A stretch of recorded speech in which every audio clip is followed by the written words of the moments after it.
지난주 KBO 상벌이가 키움 하나 선수들의 방역 수칙 위반 술자리에 대해 징계했습니다. 이번 사태 정리하는 시간을 한번 가져볼까 합니다. 이미 징계를 받은 NC 다이노스 선수들 방역 수칙 위반 그리고 동선 누락 등 허위 준술 혐의로 경찰 조사 지금 받고 있죠. 추가 내부 징계가 지금 각 팀마다 좀 진행 중인데 그 후속 이야기를 좀 다뤄보겠습니다. 이번 사건의 메인스트림은 물론 아닙니다만 부수적으로 파생되는 일이 많습니다. 이번 사태로 국가대표 2명이 사퇴를 했습니다. 페넌트 레이스에서도 후반기에 굉장히 큰 변화가 예상이 되고 일부 선수들의 경우는 FA도 좀 물 건너갔죠. 최근 극소수 언론에 납득하기 힘든 보도 행태에 대해서 야구부장의 생각도 한번 전해보겠습니다. 23일 키움 한현희 선수, 안우진 선수, 하나 주연상, 윤대경 선수, KBO 상벌이가 코로나19 방역수칙 위반 그리고 품위 손상 행위에 대해서 징계했죠. 한현희 그리고 안우진 선수 36경기 출장 정지, 제재금 500만 원 벌금이죠. 늦은 시간임에도 불구하고 수 원정수소 이탈해서 서울 호텔에 가서 장시간 음주했다. 책임이 엄중하다. 자, 주연상 윤대경 선수에 대해서는 5인 이상 사적 모임 금지 위반을 했지만 해당 모임 사전에 인지를 못했고 회피하려는 노력이 참작이 돼서 10경기 출장 정지, 제재금 200만 원 좀 징계 수위가 낮았잖아요. 그리고 상벌이는 키움 하나 구단이 KBO 전수조사 때 일부 선수 진술을 축소 보고 그리고 선수단 소홀 관리, 명예훼손, 리그 명예훼손이죠. 그래서 키움의 경우는 하여튼 선수 관리 문제점이 더 크다. 그래서 제재금 1억 원, 하나는 제재금 5천만 원 부과를 했는데 애초에 확진이냐 아니냐는 좀 별개의 문제였고 방역수칙 위반이냐 아니냐 이제 굉장히 중요한 부분이었죠. 그리고 리그에 미친 영향이 조금 대소, 크고 작음 이 부분에 징계 차이가 조금 있었는데 사실 이제 이번 상벌이 전에 KBO 내부에서는 상벌이 앞서서 저한테 그런 이야기도 했습니다. 관계자들이 NC하고 징계 차이가 크지 않을 수 있다. 확진이냐 확진 아니냐가 문제가 아니라 이거 방역수칙 위반이냐 아니냐가 크기 때문에 큰 차이 없을 거다. 엄청 중징계로 저도 생각을 하고 있고 많은 사람들이 이야기를 했는데 상벌이는 법률 전문가 4인입니다.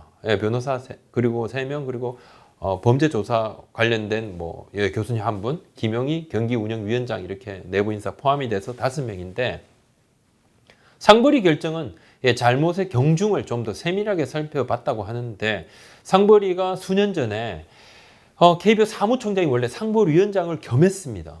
당연직으로. 근데 독립기구로 상벌이가 빠지면서 자율성을 보장하고 근데 결과에 따라 가지고 총재가 최종 재가는 하지만 큰 흐름을 바꾼 경우가 많지가 않습니다.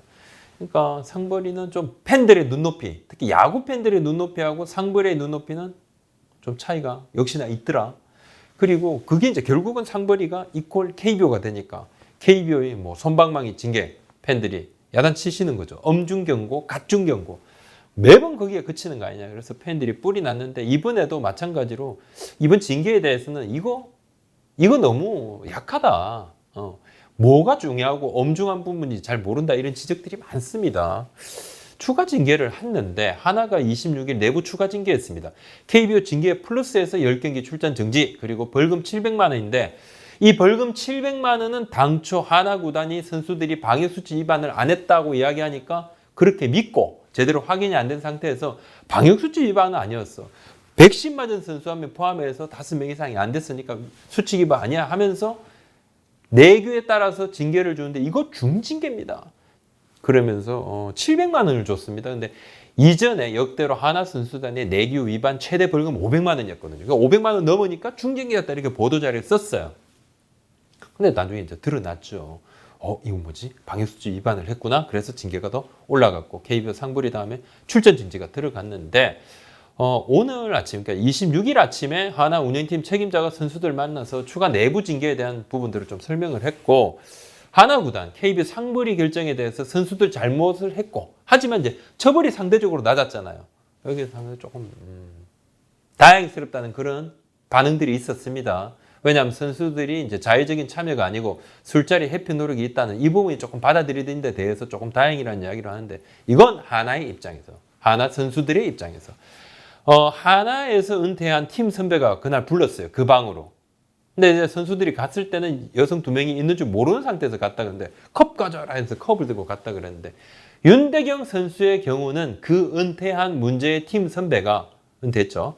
2군의 윤대경 선수가 있을 때 줄곧 자신이 던지는 공을 받아준 포수였어요.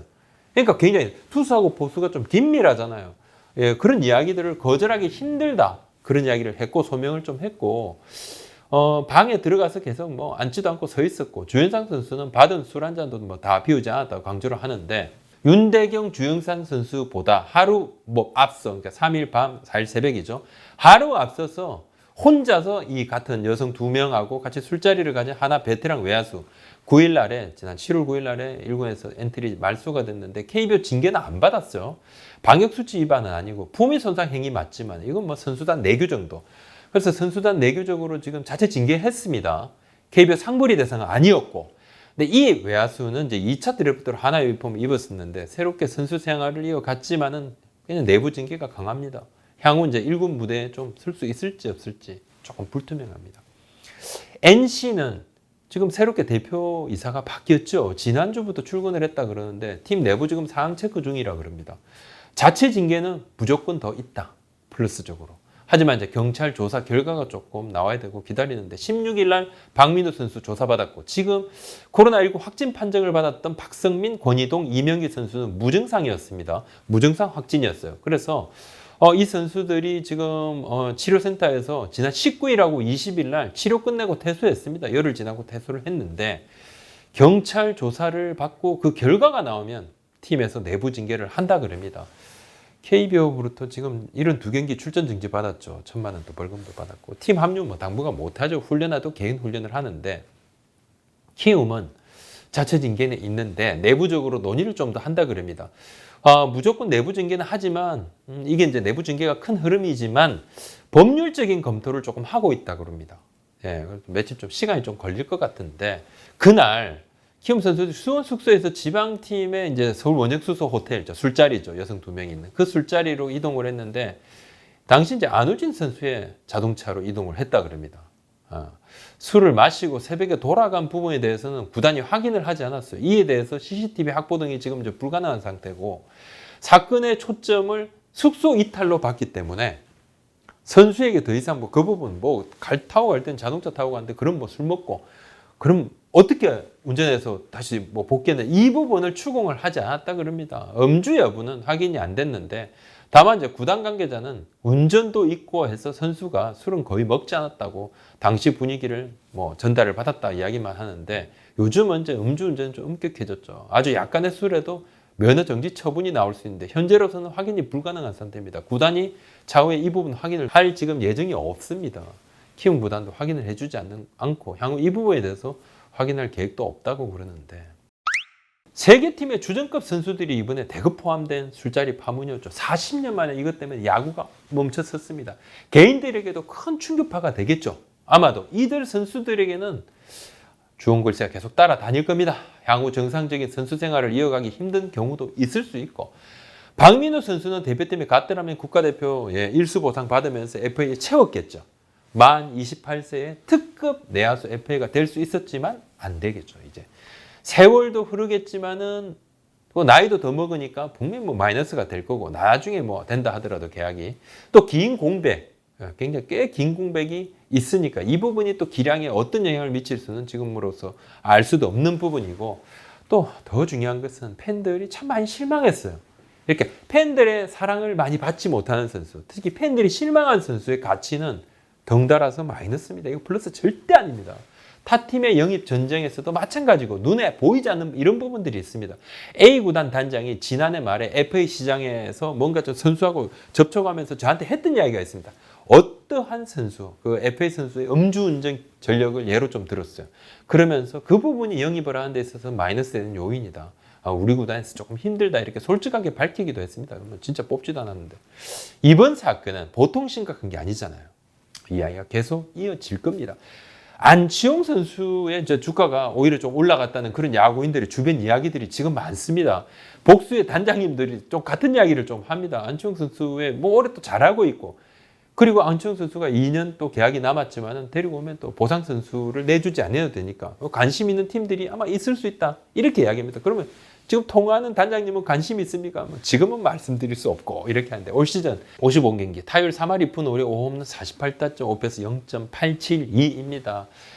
조금 뭐 무릎 부상이 있었습니다만 와서도 굉장히 잘해주고 두 번째 FA 대박 가능성도 언급이 됩니다. 제가 그래서 롯데 관계자한테 조금 물었습니다. 안치홍 선수 어떻게 되는 거냐? 어떻게 조금 생각이 있느냐? 아직은 지금 고민할 시기가 아니지 않느냐? 지금 시즌에 집중을 해야 되는데 LG하고 트레이드 이야기가 오간 거 맞고 LG의 유망주를 원했고 카드가 맞지 않았고 그 이야기 했습니다. 맞고 지금은 선수가 너무 잘해주고 있고 팀도 롯데가 가을 야구 가능성이 있으니까 다 떠나서 갈수록 안치홍 선수의 가치는 계속 올라가고 있는 것이 맞다. 그러면서 지금은 오히려 상황이 좀 바뀌었으니까 안치홍 선수가 남은 2년에 이제 31억 원인데 이 부분을 만족하지 않을 수도 있다.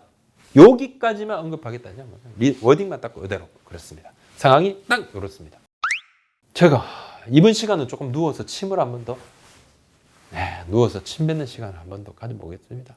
제 스스로 좀 다짐하는 시간이기도 하고 현직 데스크로서 조금 더 잘하겠다 그런 약속도 조금 드리면서 제 얼굴에 한번 침을 한번 뱉겠습니다. 일부 기사 때문에 그렇습니다. 최근에 조금 많이 놀랐고 우리 채널에 최근에 댓글들이 막 올라왔고 야구부장 이런 기사 말이 되느냐. 뭐 너무 심하다. 또 제 개인 메일로도 지금 많은 의견들이 왔습니다. 그리고 물론 뭐 제 후배 기자들의 기사에 대해서도 따끔하게 야단을 치시는 분들도 뭐 예나 지금이나 있습니다. 뭐 수정하려 제가 노력하기도 하는데 또 제 능력이 부족해가지고 아직도 많이 개선하지 못한 부분도 있습니다. 노력을 하고 있는 중입니다. 저도 완벽하지 않지만은 그래도 조금 뭐 너무 안타깝고 조금 이거 좀 심하다 좀 쓴소리 조금 해볼까 합니다. 최근에 선수나 이제 구단을 비판하는 기사가 아니라 원색적인 비난하고 조롱하는 이제 그런 기사도 조금 눈에 띄더라고요. 뭐 선수의 가족이 SNS에 올린 사진을 보고 뭐 거의 막말로 조롱을 하는 기사도 있었고, 뭐 선수의 경기력, 구단의 도덕성 이런 거 문제 삼을 수 있습니다. 한데 이제 가족의 감정까지 이렇게 비난을 하고, 야구판이 개판이면 저도 마찬가지로 야구 기자들도 밥도 먹지 말아야 됩니까? 그렇지 않잖아요. 생활은 맞습니다. 기사에 뭐 인종 차별이랑 뭐 이런 굉장히 불편한 그런 시선을 그냥 생각대로 그냥 그대로 그냥 불편합니다. 이번 술자리 파문도 그렇습니다. 강력한 징계, 재발 방지 언급 등 이거 쓸 수 있죠. 근데 싸잡아서 그냥 이참에 다 망해야 된다. 뭐 이렇게 문 닫어. 문을 닫아두면 거기에 이까지 공놀이라 그러지만 사실 이제 그까지 공놀이에 밥 먹고 사는 사람들도 참 있으니까. 참 그런 부분들도 다 열심히 하는 사람들도 좀 피해 보는 거. 그것도 참 문제입니다. 그게 문제가 없다는 게 아니라 문제점이 있으면 그 부분을 개선하고 도려내려는 노력을 해야죠. 그것마저 안 되면 버려야 되겠죠. 근데 그 노력 자체도 하지 않고 그냥 이참에 기다렸다는 듯이 쫙. 지금 스포츠 기사 댓글 없습니다. 악플로 이제 불행해졌다는 그런 일이 벌어져서 그 주장 때문에 정치권에서 막 압박 강하고 해서 포털 사이트가 룰을 바꿨어요. 스포츠는 댓글 없습니다. 나중에 이제 어떤 유가족 쪽에서 그거 아니다. 안타까운 그 사건은 악플 때문 아니다. 구단의 잘못 행태 때문이다. 이렇게 항문에도 안 바꾸죠. 기술적인 장치 마련이 가능합니다. 악플 그럴 수 있잖아요. 근데 악플 있으면 안 돼. 그냥 달지 마. 댓글 해서 쉬운 길을 택합니다. 일장일단이 있겠죠. 쌍욕하고 악플 이런 것들 안 보이니까 좋잖아. 근데 이제 사회 기사, 정치 기사 여전히 그냥 댓글이 있잖아요. 날선 댓글 있고. 스포츠 기사에 댓글이 사라지니까 기자들이 피드백을 받을 필요가 없어집니다. 그러니까 기사가 굉장히 더 용감해지죠. 굉장히 더 무식해집니다. 기사 밑에 좋아요, 슬퍼요, 하나요, 팬이에요, 후속 기사 원해요 이 있잖아요. 이게 불분명하거든요. 이게 도대체 기자한테 보내는 메시지인지 사건에 대해서 그 기사에 대한 독자들의 감정인지 기자들이 자기 편한 대로 해석을 합니다. 싫어요가 99%가 돼도 눈 하나 깜짝 안 합니다. 이거 왜 있는지 저는 이해를 할 수 없습니다. 포털 사이트 얼마 전부터 조회수, 클릭수를 감해서 비례해가지고 언론사에 지금 전제료 줍니다. 조회수는 돈 맞습니다. 조회수 진짜 중요하죠. 초보 유튜버. 제가 맨날 구독, 좋아요 도와달라 그러잖아요. 그런 초보 유튜버인 제가 드릴 말씀은 아닐 수 있지만 저는 선을 넘지 않습니다. 또 넘지 못합니다. 왜냐? 욕심내서 한 끼 먹을 거 세 끼 먹으면요 탈이 나서 며칠 동안 굶어야 됩니다. 문제는 이제 이런 개판 기사에 고민하고 야구 좋아서 노력하고 열정을 불태우는 우리 어린 후배 기자들도 도매금으로 넘어간다 그겁니다. 그러니까 다 같이 기레기 되는 거예요. 원래 기레기는 저는 상관없지만 살아갈 날이 더 적은 저 같은 놈이야 상관없죠. 후배들 명예도 그냥 먹칠합니다. 같이 박살나는 거예요. 이번에 이제 야구 선수들 술자리 파문으로 야구판 개판됐잖아요. 팬들이 이번 사태 보고 야구 그냥 하지 말라는 분도 계시잖아요. 야구 하지 마 이 새끼들아. 우리 채널 한번 댓글 한번 보세요. 참담합니다. 야구 당장 접으라 그러는데 언론도 마찬가지야. 그딴 기사 쓰니까 이렇게 막 나가면 공멸이죠. 오늘 여기까지 하겠습니다. 고맙습니다.